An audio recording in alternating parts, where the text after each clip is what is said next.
আসসালামু আলাইকুম সবাইকে। আজকে আমরা অনার্স দ্বিতীয় বর্ষ সাবজেক্টের বিষয় হচ্ছে প্রতিনিধিমূলক মৌলসমূহের রসায়নের অধ্যায় ১ হাইড্রোজেন সমূহ এর অত্যন্ত গুরুত্বপূর্ণ একটা প্রশ্ন গ বিভাগের 100% ইম্পর্টেন্ট। সেটা হচ্ছে ভারী পানি কি, পর্যায় সারণীতে হাইড্রোজেনের অবস্থান আলোচনা করো। প্রথমে বলতেছে ভারী পানি কি এবং পর্যায় সারণীতে হাইড্রোজেনের অবস্থান আলোচনা করতে হবে। এখন এই যে আমাদের ভারী পানি আছে, পানির জিনিসটা হচ্ছে অক্সিজেন।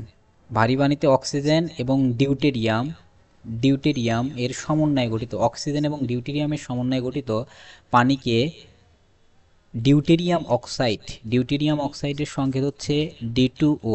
ডিউটেরিয়াম অক্সাইড বা ভারী পানি বলা হয়। এই যে ডি2ও, এটাই হচ্ছে আমাদের ভারী পানি।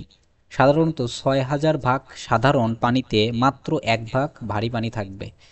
পানিতে ৩ প্রকারের অণু আছে, যথা এইচ ও এইচ, ডি ও ডি এবং এইচ ও ডি। এইভাবে মনে রাখবো ৩ প্রকারের অণুটা আর কি।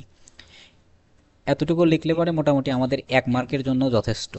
এখন হচ্ছে আমরা পর্যায় সারণীতে হাইড্রোজেনের অবস্থান, এই বিষয়টা একটু ব্যাখ্যা করার চেষ্টা করব। এই যে পর্যায় সারণীতে হাইড্রোজেনের অবস্থান, এটা নিয়ে এক একজনের এক এক রকম মত আছে আর কি। কেউ বলে গ্রুপ ১ অর্থাৎ ক্ষার ধাতু সমূহের মধ্যে, আবার অনেকে বলে গ্রুপ ১৭-তে অবস্থিত। এখন এই মতবাদের ভিত্তিতে মানে দুইজনের লজিকেই একটি যুক্তি আছে আর কি, সেই যুক্তিগুলাই আমাদের ব্যাখ্যা করতে হবে। অর্থাৎ পর্যায় সারণীতে হাইড্রোজেনের অবস্থান একটি বিতর্কিত বিষয়। অনেকের মতে এটি পর্যায় সারণীর এই যে ১ শ্রেণীর ক্ষার ধাতুর সাথে বসবে, আবার কারো মতে এটি এই যে 7 এর এ শ্রেণীতে অর্থাৎ এই যে এটা হচ্ছে হ্যালোজেনের সাথে বসবে, হ্যালোজেনের সাথে বসবে।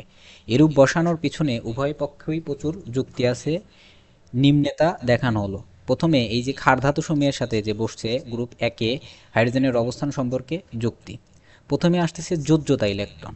এই যে যোজ্যতা ইলেকট্রন জিনিসটা কি, অর্থাৎ কোনো মৌলের সর্ববহিস্থ শক্তি স্তরে, এই যে সর্ববহিস্থ শক্তি স্তরে যে কয়েকটা ইলেকট্রন থাকে ওটাই তার যোজ্যতা ইলেকট্রন। অর্থাৎ ক্ষার ধাতুসমূহের যেমন লিথিয়াম, সোডিয়াম প্রভৃতির ন্যায় হাইড্রোজেনেরও একটি মাত্র যোজ্যতা ইলেকট্রন আছে। ক্ষার ধাতুগুলোর সমূহের যোজ্যতা সাধারণত ১ হয়। এই যে আমরা দেখতে পাচ্ছি লিথিয়াম এবং সোডিয়ামের ক্ষেত্রে এই যে সর্ববহিস্থ শক্তি স্তরে একটা ইলেকট্রন আছে, এটাই তার যোজ্যতা ইলেকট্রন। এবং হাইড্রোজেনের ক্ষেত্রে যদি তাকাই, হাইড্রোজেনের ক্ষেত্রেও সর্ববহিস্থ শক্তি স্তরে একটা ইলেকট্রন আছে। যেহেতু ক্ষার ধাতুসমূহের সাথে মিল আছে, সেই জন্য মানে এই হিসাবে গ্রুপ ১-এ স্থান দেওয়া হয়েছে। এখন গ্রুপ ২ হচ্ছে ক্যাটায়ন গঠন। ক্যাটায়নটা কিভাবে গঠিত হয়, এই যে আমরা জানি ক্ষার ধাতুসমূহ অতি সহজে একটা ইলেকট্রন ত্যাগ করে ধনাত্মক আয়নে পরিণত হয়। এই যে ধনাত্মক আয়নে পরিণত হইতেছে, এটাই হচ্ছে ক্যাটায়ন গঠন। অর্থাৎ গ্রুপ ১-এর মৌলের ন্যায় এটিও সহজে ইলেকট্রন ত্যাগ করে তা ধনাত্মক হাইড্রোজেন আয়ন বা প্রোটন H+ পরিণত হয়। এই যে সোডিয়াম একটা ইলেকট্রন ত্যাগ করে সোডিয়াম প্লাসে পরিণত হয়। আবার হাইড্রোজেন অনুরূপভাবে একটা ইলেকট্রন ত্যাগ করে দিয়ে হাইড্রোজেন প্লাস আয়নে পরিণত হয়। যেহেতু একদম হুবহুব এর সাথে মিলে যায়, সেই জন্য একে ১ নাম্বার গ্রুপে স্থান দেওয়া হয়েছে ক্ষার ধাতু সমূহের সাথে। এখন হ্যালাইড গঠন। এখন আমরা দেখতে পারি ক্ষার ধাতুগুলো অধিকাংশই হ্যালোজেনদের সাথে বিক্রিয়া করে হ্যালাইড গঠন করে। সোডিয়াম হ্যালাইড, এই যে সোডিয়াম হ্যালাইড এক্স দ্বারা প্রকাশ করি। তারপরে পটাশিয়াম হ্যালাইড গঠন করে, এরকম আর কি। ক্ষার ধাতুসমূহের ন্যায় হাইড্রোজেনও ঋণাত্মক হ্যালোজেনের সাথে যুক্ত হয়ে হ্যালাইড গঠন করে, যেমন এই যে সোডিয়াম ক্লোরাইড। আবার এই যে হাইড্রোজেন যদি হচ্ছে হ্যালোজেনের সাথে যুক্ত হয়ে HCl বা হাইড্রোক্লোরিক অ্যাসিড উৎপন্ন করে এটা। এখন বিজারণ ধর্ম। ক্ষার ধাতুসমূহের ন্যায় হাইড্রোজেনের শক্তিশালী বিজারক। অর্থাৎ ক্ষার ধাতুগুলো আমরা জানি এরা হচ্ছে শক্তিশালী বিজারক হিসেবে যৌগের মধ্যে গঠিত করে এবং বিক্রিয়ায় অনেক নানা ধরনের নিয়ামক পরিবর্তনের প্রভাবিত করে। তেমনি আমাদের হাইড্রোজেনটা একটা বিজারক। এখন এই যে আমাদের ১৭ শ্রেণীতে অর্থাৎ 7-এর এ শ্রেণীতে হাইড্রোজেনের অবস্থান সম্পর্কে যুক্তি। এখন প্রথমেই হচ্ছে অধাতু। আমরা জানি এই যে ১৭ শ্রেণীতে বা হ্যালোজেন সমূহ এগুলা কি প্রত্যেকটা এক একটা অধাতু। এখন অধাতু অর্থাৎ হ্যালোজেন সমূহের ন্যায় হাইড্রোজেন একটি অধাতু। আর হাইড্রোজেন আমরা কি জানি, হাইড্রোজেন একটা প্রকৃত একটা অধাতু, সেই জন্য এদের সাথে স্থান দেওয়া যেতে পারে।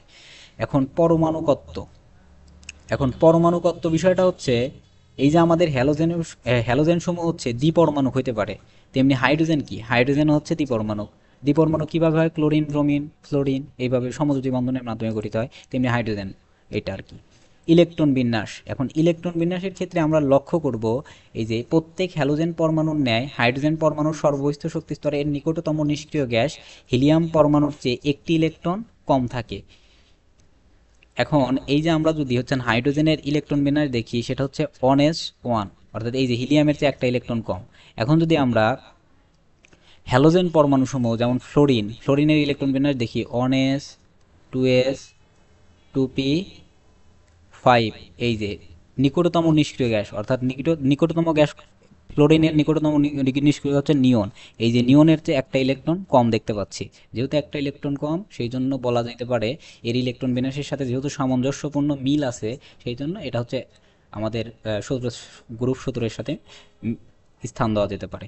এখন ধাতব হ্যালাইড, হ্যালোজেন যেমন ধাতুর সঙ্গে যুক্ত হয়ে ধাতব হ্যালাইড, এই যে আমাদের হ্যালোজেন সমূহ কি সোডিয়াম, ধাতুর সাথে যুক্ত হয়ে সোডিয়াম ক্লোরাইড, তারপরে পটাশিয়াম ক্লোরাইড গঠন করে, এরকম তেমনি হাইড্রোজেনও ঋণাত্মক হাইড্রোজেন আয়ন গঠনের মাধ্যমে ধাতব হাইড্রোজেন আয়ন গঠনে, অর্থাৎ হাইড্রোজেনটা কি করে, হাইড্রোজেন একটা ইলেকট্রন গ্রহণ করে এই যে হাইড্রোজেন মাইনাস আয়নে পরিণত হয়, অ্যানায়নে পরিণত হয়। এবং ধাতব হাইড্রোজেন যেমন এও হচ্ছে ধাতুর সাথে বিক্রিয়া যুক্ত হয়ে এই যে সোডিয়াম হাইড্রাইড গঠন করে, এই সৃষ্টি করে, এই জন্য ধাতব হ্যালাইড সৃষ্টি করে আর কি।